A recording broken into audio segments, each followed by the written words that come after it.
So guys, AFCON transfers are coming. At the moment, I have one free transfer to use, and I do intend to use it this week. I will 100% be making a move ahead of Game Week 15 to make sure that I'm fully topped up with all 5 AFCON transfers ahead of Game Week 16. So let's jump into it.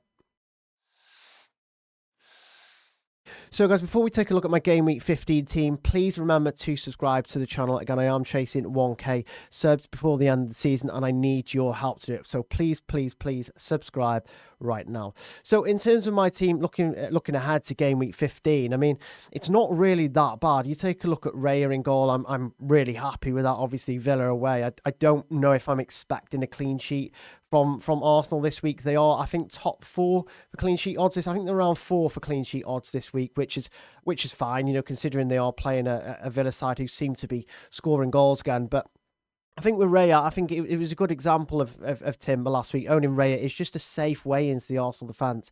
He's not going to get rotated that much at all, whereas Timber probably is. So I felt very safe with Raya. Obviously picked up a clean sheet against Brentford, and Timber came on for just a feature, which obviously very frustrating, but the way around that is to just own Raya. Now I know he's expensive, but again, I'm super happy to own him. Chris Richards, again, I was kind of surprised to see him actually play against Burnley, but very happy as well because he ended up hitting 9 points. He got DAFCON. He made a goal line clearance as well, which meant he picked up a bonus point right at the DAF. So very happy with him this week against Fulham away. Van Dijk, not so happy with. I'm slightly concerned about Liverpool defensively now, and obviously Van Dijk, he's not been a good asset at all. He didn't even get. He did get DEFCON actually.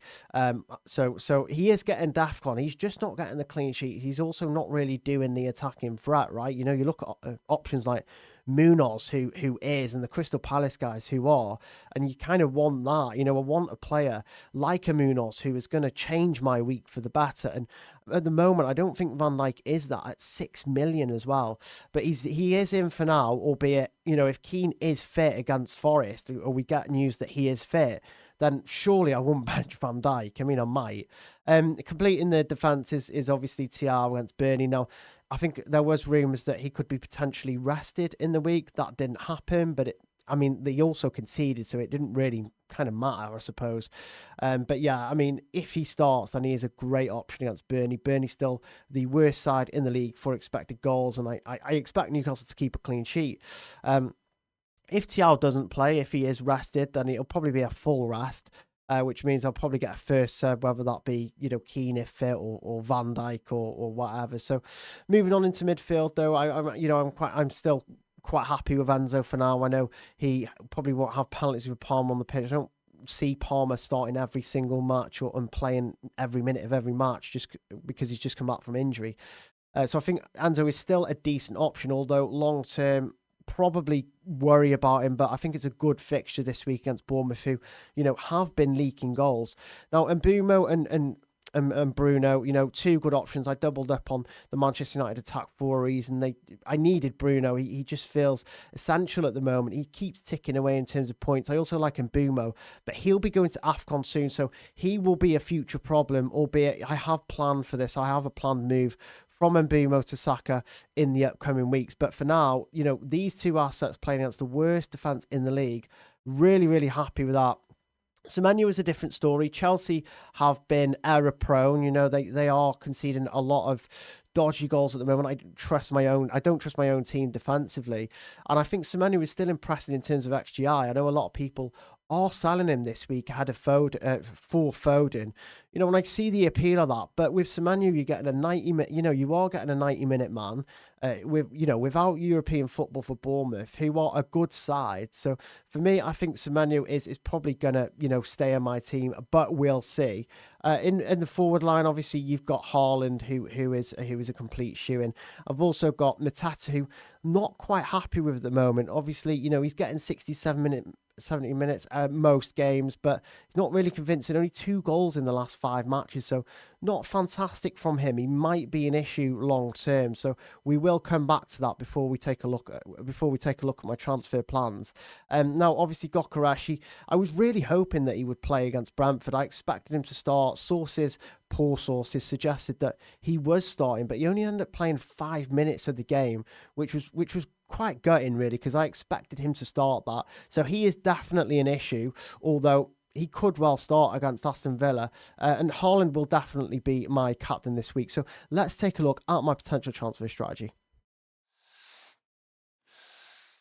Now, as mentioned earlier, I do have one free transfer and I really want to use it. I want to get all my transfers out of the way and get topped up with 5 transfers ahead of game week 16. So I've got 3 options this week, or at least it feels like. I mean, there's been no new injuries yet. Manchester United and West Ham hasn't played yet either, but these are my provisional thoughts. And I think my first thought was an enraged thought of transferring out Gyökeres, a player that I've hung on to for a long time. I mean, I've not been desperate to get rid of him. I've had squad depth. But I mean, he only started 5 minutes against Brentford, which is a concern. It could mean that he's not quite ready to start matches yet, which isn't ideal at all. So for me, he feels like my biggest risk player this week, although there's arguments for other players. I do think Gyökeres has the biggest risk of not playing. I might have an issue in defence, but I think there's better options in attack as well to kind of swap to. So for me, Gyökeres out to Thiago. It was a planned move a couple of weeks ago. It was always in the pipeline. It was always going to happen. It just wasn't necessarily going to happen ahead of Arsenal, which I didn't think he would do well against anyway. It turns out he didn't start.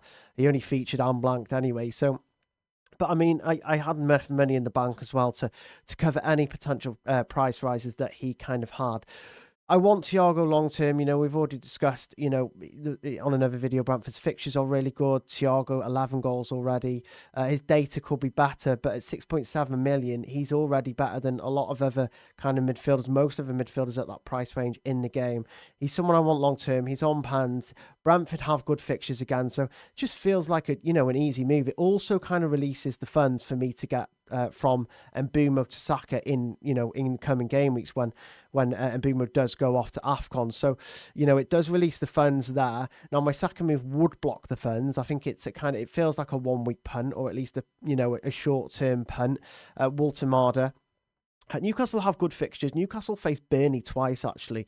Again, mentioned in another video. Burnley twice. They are probably one of the worst teams they are one of the worst teams in the league. Maybe not worst defence, Wolves potentially, but they're still very, very bad, aren't they? So I think targeting them this week. Newcastle are very strong at home as well. So I feel like Newcastle are going to score a few goals this week. And if they do score a few goals, then you can guarantee Walter Marder will be among them. When Gordon doesn't start, he takes pans as well.